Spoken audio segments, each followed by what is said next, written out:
மின்மினி தமிழர்களுக்காகவே வந்தாச்சு முதல் ஹைப்பர்லோக்கல் சோஷியல் மீடியா ஆப். உடனே டவுன்லோட் பண்ணுங்க. இந்த நிலையில டெல்லியில இருந்து மூத்த பத்திரிகையாளர் திரு ராஜகோபால் அவர்களும் இணைகிறார். திரு ராஜகோபால், நிறைய இன்சைட் இன்ஃபர்மேஷன் வைத்திருப்பீங்க. இதனது பின்புலம் என்ன? Why this timing? இது ஒரு டிலேட் ரெகக்னிஷனா பாஜகவுடைய பேஸ் பார்க்கலையா? உங்களுடைய பார்வைகள், உங்களுடைய இன்சைட்ஸ் இதுல. 2024 தேர்தலை முன்னிட்டு பிரபல பீகாருடைய சோசியலிஸ்ட் தலைவர் கர்பூரி தாக்கூருக்கு கொடுத்த பிறகு, அடல் பிகாரி வாஜ்பாய்க்கு கொடுத்த பிறகு, பாரத ரத்னா என்பது எல்கே அத்வானிக்கு கொடுத்தது ராமர் மந்திருக்கு கொடுத்த சிகரம்.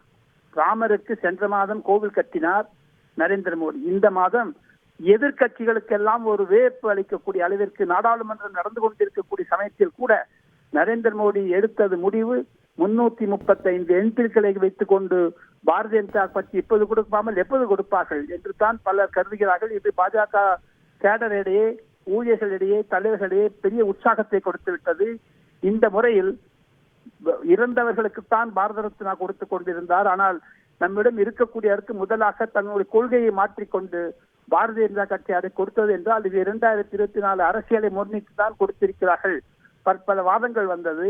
பாரதிய ஜனதா கட்சியிலே சரி மற்றும் பாரதிய ஜனதா கட்சியினுடைய உயர் மொத்த தலைவர்கள் எல்லாம் புது புது முதலமைச்சர்கள் தங்களுக்கு தெரியும். உத்தரப்பிரதேசம், மத்திய பிரதேசம், ராஜஸ்தான் மற்றும் சத்தீஸ்கர் எல்லாம் புது முகங்களை கொண்டு வந்தார். ஆக மொத்தம் பாரதிய ஜனதா கட்சியில் இருக்கக்கூடிய இளங்கலை தலைவர்களுக்கெல்லாம் உற்சாகம் அளிக்கக்கூடிய அளவிற்கு எல்கே அத்வானியுடைய இந்த மாபெரும் ரெகக்னிஷன் பட்டம் என்பது சிகரற்றது.